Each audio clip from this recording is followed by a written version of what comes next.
The HOA president stood on his front lawn on a Tuesday morning with a smug smile stretched wide across her face and a stack of legal papers pressed against her chest like a trophy she had already decided she'd won. She announced it the way people announce things they have rehearsed 100 times in front of a mirror, loud, clear, and with the kind of certainty that leaves no room for argument. "This land belongs to the HOA now," she said. And the words landed in the quiet morning air like a stone dropped into still water. When he asked for proof, she laughed. Not a nervous laugh, not an uncomfortable laugh, a genuine, unbothered, full-throated laugh, loud enough that a neighbor 2 houses down paused on her morning walk to look. "Go ahead," she sneered, shifting the papers to one arm and letting her free hand gesture at the land around her like she was already redecorating. "Investigate." She thought he was just another retired widower living quietly on inherited land, too tired or too sad or too old to put up a real fight. She thought this would be over before the week was out. She had no idea that one missing document, one forgotten survey, and one secret buried for 30 years would not only prove her wrong, it would destroy everything she had ever built and bring the entire HOA down with her. His name was Walter Greer, and he was 62 years old, and he had not been in a hurry for a very long time. His wife, Carol, had passed 8 years before a slow loss that had carved something permanent and quiet into the space behind his eyes, the kind of grief that does not scream but simply settles, like dust that never fully clears. He had taken 2 months off work after her passing, and had spent most of those months doing very practical things, cleaning out closets, organizing her books by subject the way she had always meant to, fixing the screen door that had been loose since the previous spring because practical things were the only things that gave his hands somewhere to be. He had returned to his engineering work after that, and had remained in the house, and had continued in the way that people who have lost a great deal sometimes continue, quietly, methodically, and with a kind of deliberate attention to small things that outsiders sometimes mistook for contentment.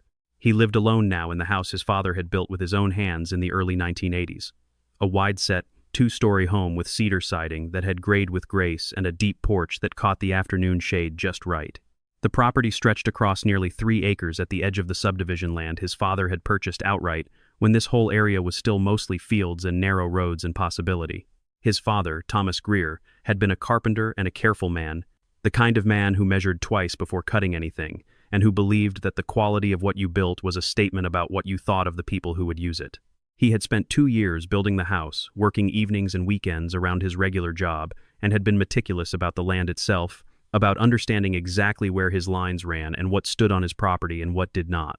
His father had planted a row of white oak trees along the western fence line, 6 of them, massive and old now, their canopies spreading wide in the summer, their roots anchoring the earth so deeply that nothing short of a catastrophe could move them. There was a small pond at the back of the property where Walter had taught himself to fish as a boy, and where Carol had sometimes sat in a folding chair on summer evenings reading paperbacks until the light went too low to see. There was an old horse barn that had not held horses in 20 years, but Walter kept it in good repair out of habit, and something he could not quite name a loyalty, perhaps, to the way things had been, or simply a disbelief in letting anything useful fall apart.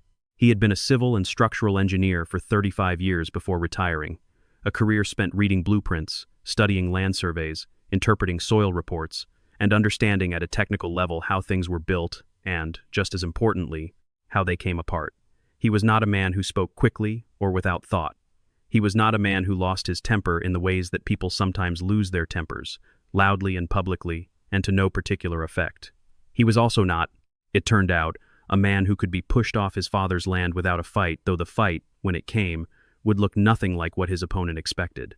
The HOA had appeared in the neighborhood only 4 years earlier, formed by a small group of homeowners who had convinced enough others to vote it into existence with promises of maintained common areas, coordinated landscaping standards, and protection of property values.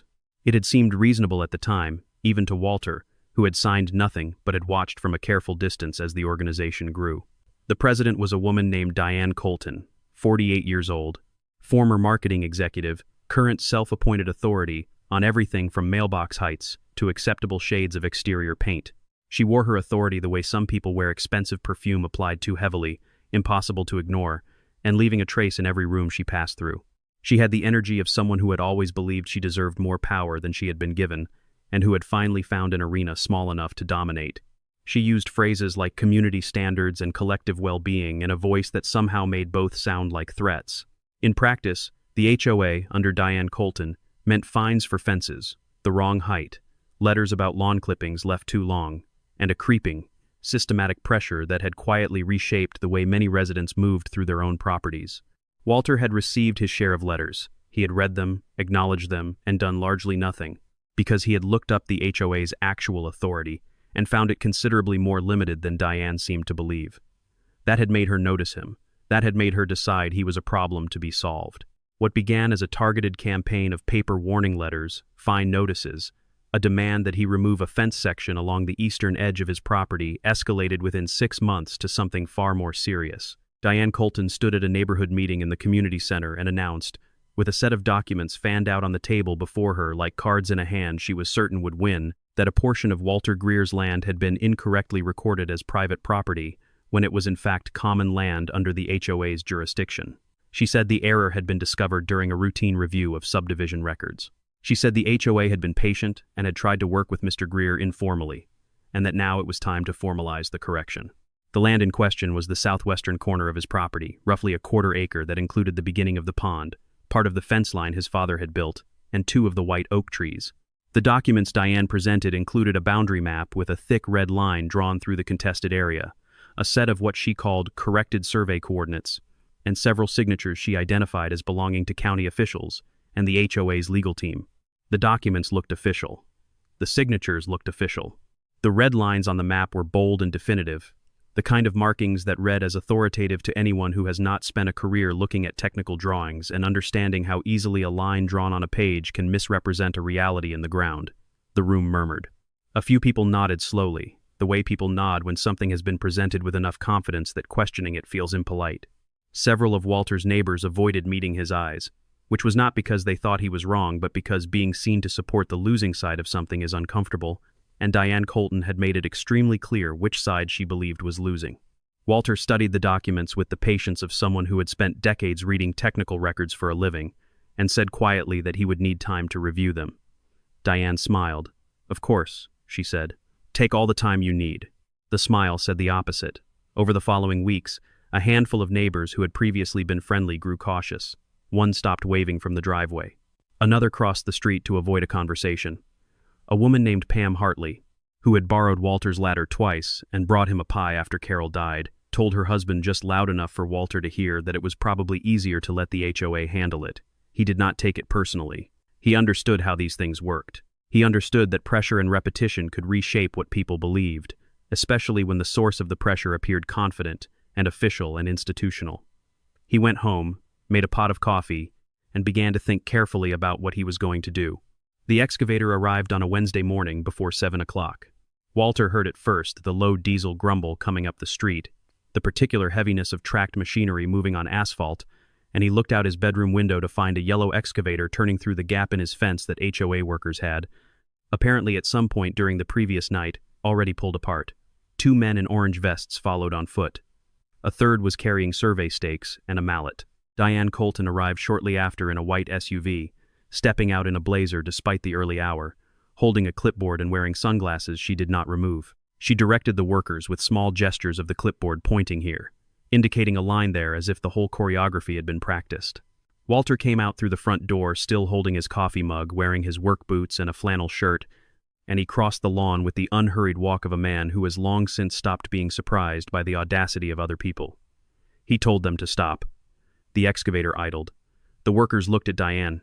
Diane looked at Walter with an expression of polite, almost theatrical patience. She explained that the HOA had voted at the last meeting, a meeting Walter had not attended. She noted to begin development of the southwestern common area as a community green space. She said it had all been properly approved. She said the paperwork was filed. Walter asked to see it. She produced documents he had not seen before, with signatures and dates, and told him that if he had concerns, he was welcome to pursue legal remedies through the appropriate channels. "If you don't like it," she said, "sue us." Then she lowered her sunglasses just enough to look at him over the rims and said, with the satisfied smile of someone who believes they have already won, "Or go ahead and investigate." It was the last sentence she said to him that morning, and she meant it as a dismissal. She would spend the rest of her life wishing she had kept her mouth shut. Walter Greer did not call a lawyer that morning. He thought about it. He knew enough about civil property disputes to know a good attorney would be useful eventually, but something in the way Diane had issued her invitation told him the investigation itself needed to come first. He needed to understand what had actually happened before anyone started filing anything. He drove to the county recorder's office when it opened at 8:30 and asked for everything on file related to the original subdivision plat, the recorded easements, and any amendments to the survey records for his parcel number. The clerk, a woman named Doris who had worked in the office for close to 20 years, pulled up the records with the methodical efficiency of someone who had done this 1,000 times and never once found it boring.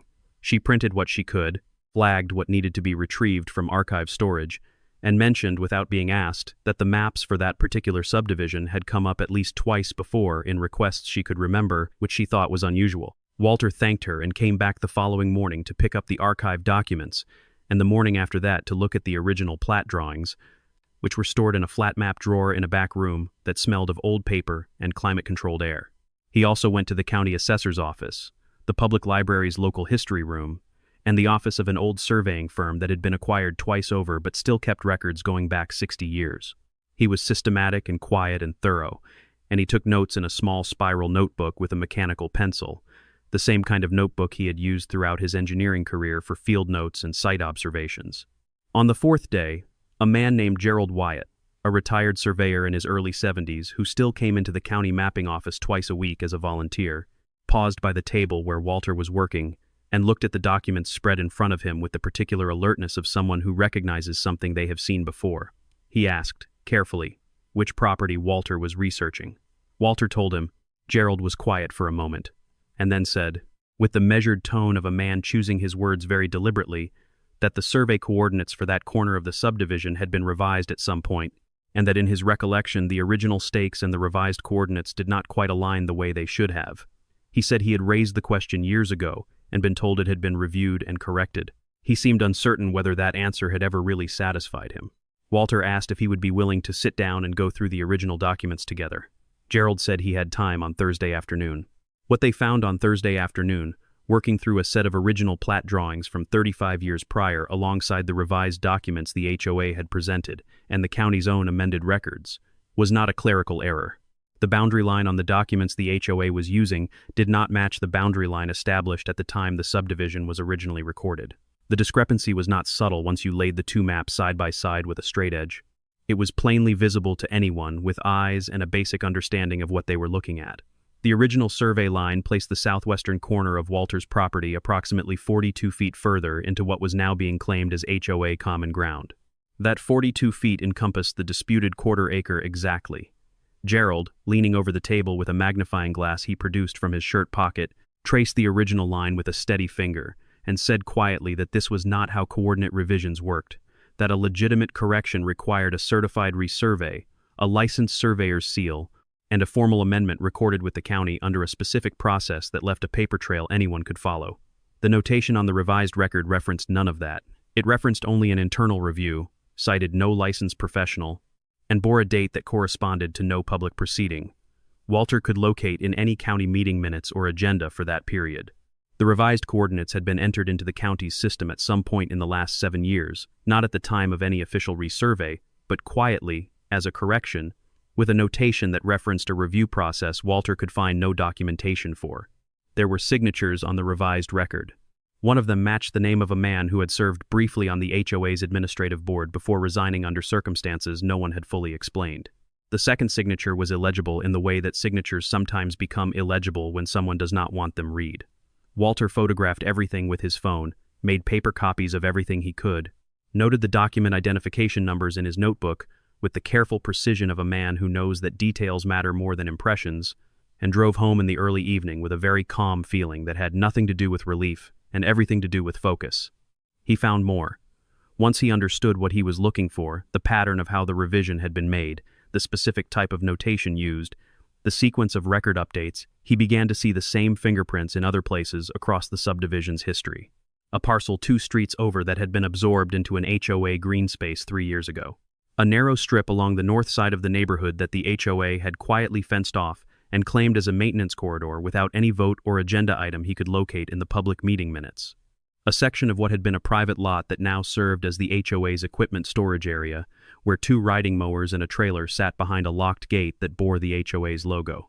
Each one had been processed through the same channel, with the same kind of quiet notation, the same vague reference to a review, the same revised coordinates entered, without a certified resurvey being filed or a licensed surveyor's seal applied to any document in the record. Walter pulled the ownership and transfer records for each parcel the HOA had developed or claimed in the last 6 years. He cross-referenced them against the original subdivision plat, against county tax records, against recorded deed transfers. He built a spreadsheet on his laptop, columns for parcel number, original owner, date of HOA claim, revision notation type, and any subsequent development or transfer, and he filled it in one row at a time over 3 evenings at his kitchen table, with the mechanical pencil and the notebook beside him, for anything the spreadsheet couldn't capture. The picture that assembled itself, row by row, parcel by parcel, was not ambiguous once you had all the data in front of you. The HOA, under Diane Colton's leadership, had systematically used falsified or manipulated boundary records to claim land that did not belong to it. Some of that land had been developed into HOA amenities, the community park, the pond access point, the landscaping corridor that residents used and appreciated without knowing they were built on land that had been stolen from their neighbors. Some of it, and this was the part that made Walter set down his pencil and sit very still for a long moment with the cursor blinking at the bottom of his spreadsheet, appeared to have been sold. There were transfer records showing 2 parcels, small in area but not insignificant in value given the neighborhood's rising property prices, that had moved from HOA common property to private buyers within the last 4 years. The amounts paid were substantial. None of it appeared in any HOA financial disclosure he could find in the meeting archives, the annual reports, or the treasurer's statements that had been distributed to homeowners over those years. He began building a file from all of it organized by date, by parcel, by document type, with photocopies and digital backups stored separately. He said nothing to anyone about what he had found. He kept his curtains at the same height. He waved to the same neighbors at the same times.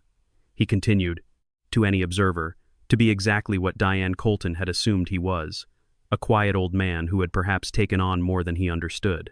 She knew he was still looking into things. The neighborhood was small enough that someone always knew something, and she responded the way people respond when they are more worried than they let on but have decided that aggression is the safest cover for uncertainty. The HOA sent 3 new fine notices in 2 weeks, one for the state of his fence following the unauthorized removal of the section her workers had dismantled, which he found almost artistically audacious. One citing an expired permit for the horse barn that she claimed required HOA approval to maintain as a structure, a claim that had no basis in the HOA's own bylaws when Walter checked them, and one for grass height, dated on a day it had rained and no one in the neighborhood had mowed anything, which was either a record-keeping error or something worse. His access to the HOA's shared utility infrastructure, specifically the irrigation system that served the front easement strip, was quietly cut off, with a letter arriving afterward explaining that his account was under review pending resolution of outstanding violations. At the next HOA community meeting, which Walter did not attend, Diane reportedly told the assembled homeowners that one resident was engaged in a pattern of non-compliance and had begun spreading misinformation about the HOA's records, and that she wanted everyone to know the organization was committed to transparency and would not be deterred by bad faith actors. She did not name him, but she did not need to. The room understood.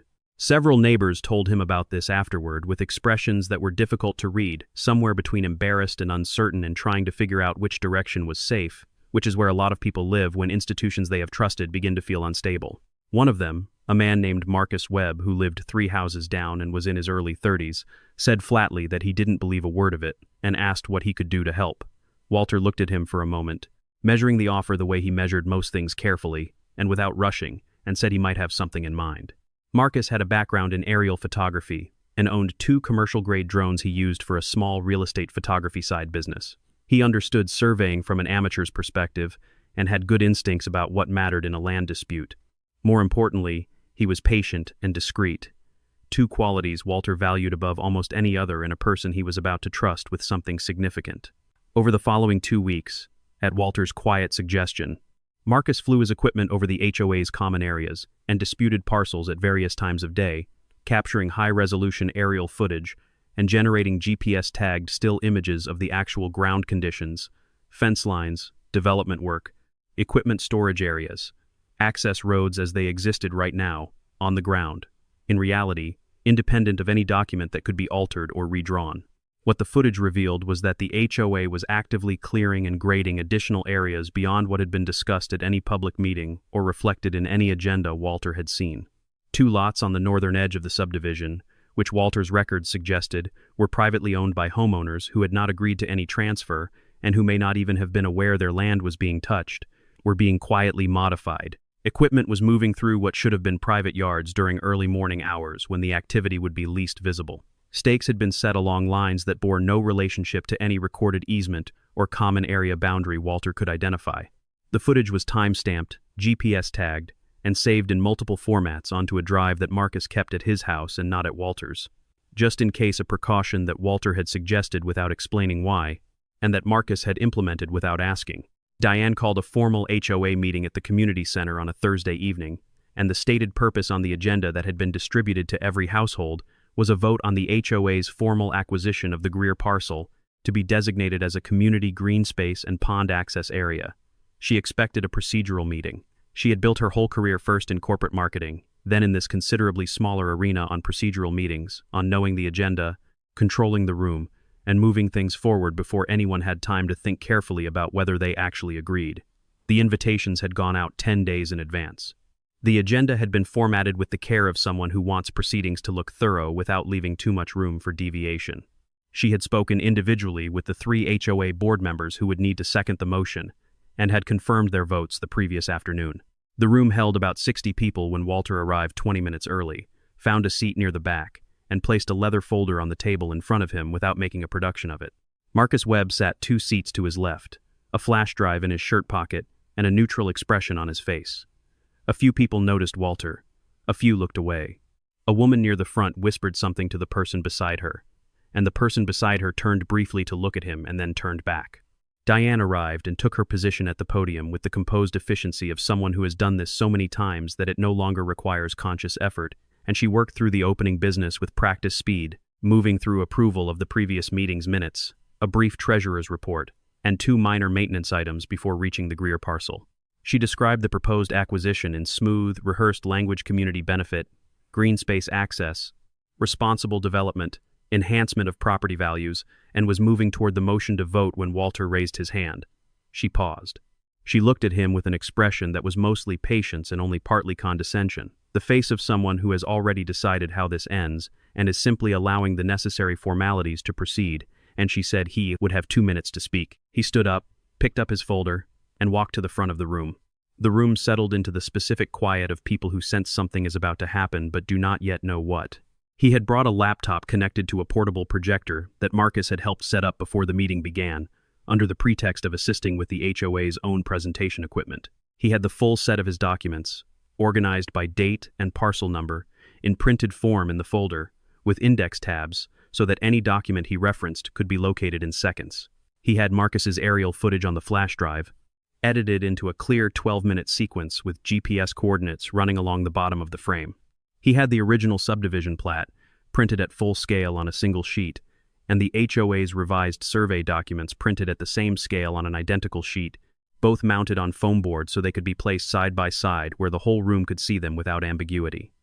He did not rush. He laid everything out methodically on the table beside the podium and began, in the quiet, measured voice of a man who has done a great many presentations in his life and found that clarity matters more than drama, and that facts presented simply are more powerful than facts presented loudly, to walk the room through what he had found. He started with the original plat. He showed where the survey line actually ran, based on the recorded documents from the time the subdivision was established. He showed the revised records and pointed to the specific notation that indicated the boundary had been changed without a certified resurvey, explaining in plain language what that notation should have contained if the revision had been legitimate, and what it actually contained, which was considerably less. He showed the dates of the revisions and compared them against the timeline of HOA development projects, demonstrating that in each case, the record change had preceded the development rather than following it, which was consistent with planning rather than discovery. He showed the parcel records for the lots that had been claimed as common areas and cross-referenced them against their original owners.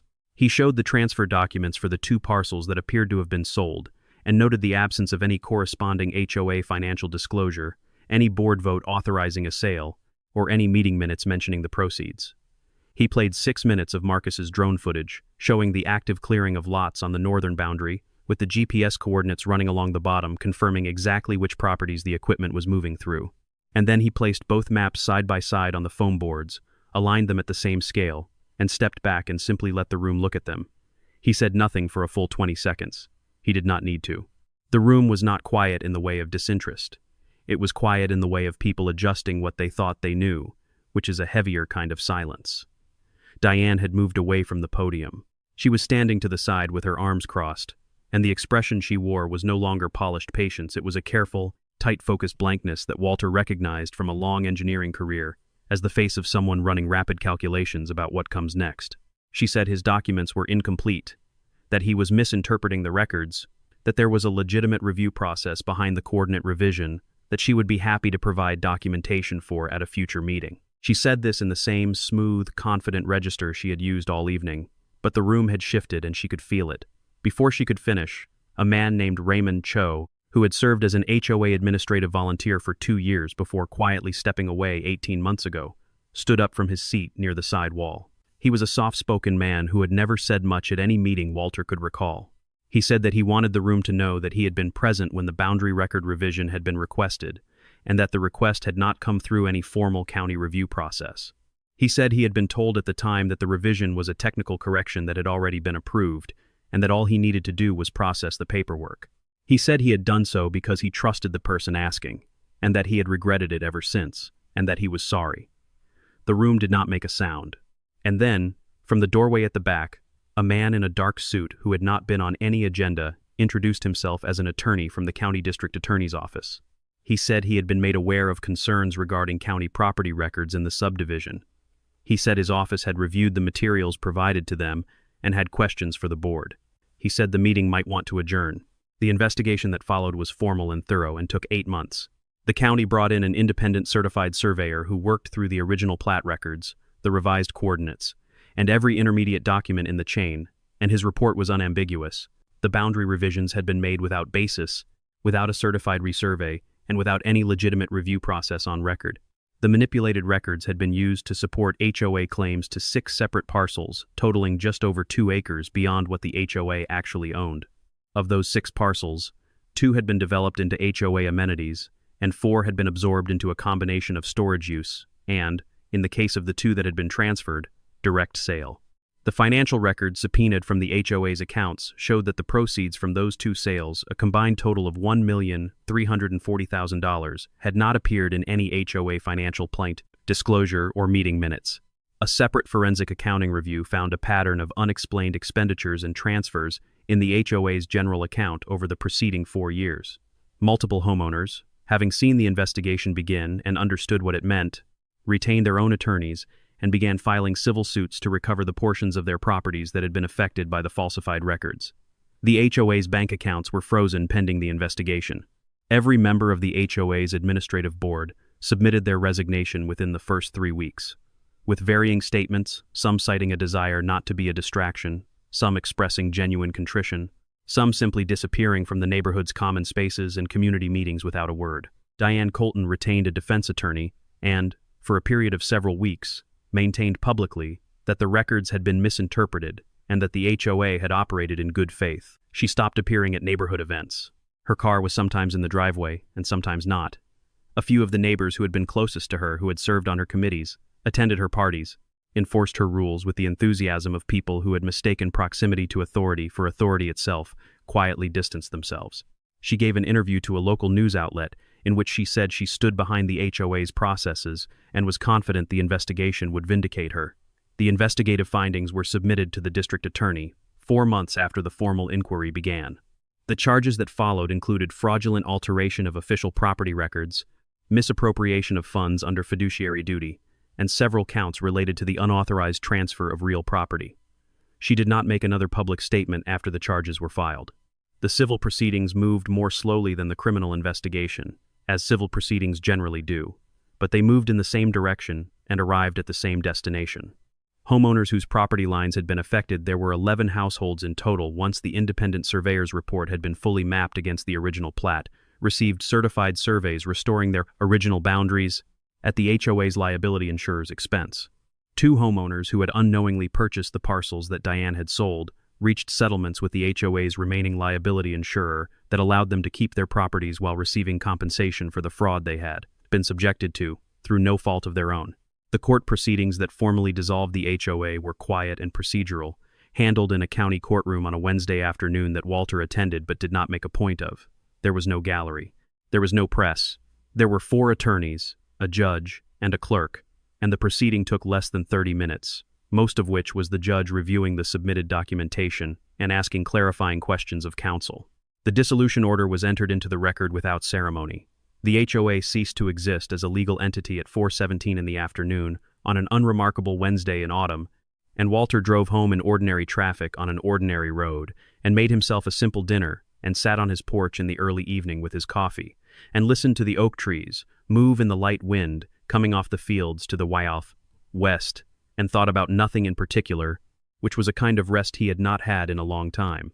A new organization formed in the neighborhood the following spring, not an HOA with binding authority and enforcement power, but a voluntary community association built around shared maintenance of the 2 actual common areas that had always legitimately belonged to the neighborhood, a small park near the entrance, and a strip of landscaping along the main road. The founding documents were written by a committee that included Marcus Webb and 2 other homeowners, and they were reviewed by a local attorney specializing in community associations before being distributed to every household. Membership was voluntary, dues were modest. The bylaws were 8 pages long, which was longer than any previous HOA document and considerably shorter than any of the legal filings the old administration had generated. Walter attended the first organizational meeting and said almost nothing, but when they asked him to serve on the 3-person review committee that would handle any future boundary or property questions given his background, given everything he said he was willing, and that was that. The neighbors came around, not all at once, and not with any organized ceremony, but in the particular way that people come back to someone they were wrong about one at a time, briefly, usually under some pretext of other business, with a slight stiffness that gradually loosened over the course of a conversation. A man named Ted Halverson stopped by one Sunday afternoon to return a wrench he had borrowed before any of this had started, before the HOA letters, before the excavator, before any of it, and said he was sorry he had held on to it so long, and then stayed for 40 minutes on the porch talking about the weather and the county road project and the price of lumber, which was to say he stayed to remember how to be a neighbor again. Pam Hartley brought a casserole chicken and rice, wrapped in foil, still warm, and apologized in a way that was specific and honest, rather than vague and self-protective, naming the moment she had doubted him, saying she had known better and had chosen the easier thing anyway, and that she was not proud of it. Walter accepted it in the same spirit she offered it, which was without drama and without a long memory, because he understood that people were not at their best under institutional pressure, and that most of them were simply trying to figure out which version of events was safest to believe when the person doing the telling stood at the front of a room with a blazer and a clipboard and spoke with practiced authority. An older couple 3 streets over, who had initially filed a letter supporting the HOA's claim on his land, and who had later received notice that their own property line had been similarly manipulated, a small strip along the back of their lot, taken 3 years prior, used to extend the HOA's landscaping. Buffer wrote him a letter by hand and left it in his mailbox on a Tuesday morning. The letter was 2 pages long, careful, and plainly written. He read it once, folded it along its original creases, and put it in the kitchen drawer, where he kept the important papers, the deed, Carol's death certificate, his father's original land purchase documents, which was where he kept the things that deserved to be remembered, but did not need to be looked at every day. He did not hold on to any of it too long. Holding on was not something that had ever served him well, and at 62 he had learned the difference between memory and weight. He repaired the fence. He used the same cedar posts his father had used. He had kept a supply of them in the barn for exactly this kind of thing, stacked in a dry corner under canvas, because his father had been a man who believed in having what you needed before you needed it, and who had never found that principle to be wrong. He pulled the old post-hole digger from the barn wall where it had hung since his father left it there, and he dug the holes himself, one at a time, checking the depth with a stick he had marked at the right measurement, working at a pace that suited a 62-year-old man who had no one to impress and no deadline to meet. He set the posts himself, mixed the concrete by hand in a plastic tub, poured each footing and checked the plumb with the level he kept in the barn's tool cabinet. He strung the fence boards himself, spacing them with a scrap of wood cut to the exact width his father had used, because the fence was always most itself when it was consistent, and consistency was something Walter had always respected without having to be told why. He did it over 3 weekends in the early part of October, working mornings while the air was cool, stopping for lunch on the porch, and sometimes continuing into the afternoon if a section was going well, and the weather held. Marcus came over on the 3rd Saturday and helped set the last 6 posts, working in comfortable silence the way 2 people work together when they do not need to fill the quiet with talk. When the fence was done, Walter stood at the corner post at the edge of the southwestern boundary, at the place where the disputed quarter-acre began, and he looked at the 2 white oak trees that stood just inside his line and thought about his father planting them, and thought about Carol sitting by the pond with her paperback, and thought about the excavator that had sat on his land for 3 hours before the operator finally drove it away, and he felt something that was not quite satisfaction and not quite peace, but was somewhere in the layered territory between the two, which is perhaps where most true feelings live when they are honest and earned. He planted a new white oak. He chose a spot near the fence line, midway between the 2 existing trees his father had set along the western boundary, so that when the new one grew, and it would grow, even if Walter would not live to see it at its full height, because white oaks are patient in the way that good things are patient, it would stand in a line with the others and look as if it had always been there. He ordered it from a native plant nursery 60 miles away, chose a 2-year-old bare root specimen that the nursery owner said was a strong grower for this soil type, and drove out to pick it up on a Friday morning in November when the ground was still soft enough to work. He dug the hole himself, wider than it was deep, the way the instructions said, loosened the soil at the edges so the roots would have room to explore outward, tamped the earth around the root ball firmly, but not harshly, and watered it slowly from a hose he dragged from the barn while the late autumn light came sideways through the old oaks above him and laid long shadows across the grass. He stood looking at the small tree for a while before going inside a slender thing, barely waist-high, with a trunk no wider than his thumb, and felt no particular need to make it mean anything beyond what it was, which was a tree in the ground on a piece of land where trees belonged. The pond sat quiet behind him. The old barn cast its long shadow across the grass in the late afternoon light. The neighborhood around him went about its ordinary business, the way neighborhoods do when there is nothing left to fight about and people have returned, cautiously and with some relief, to simply living their lives. They thought they were taking his land.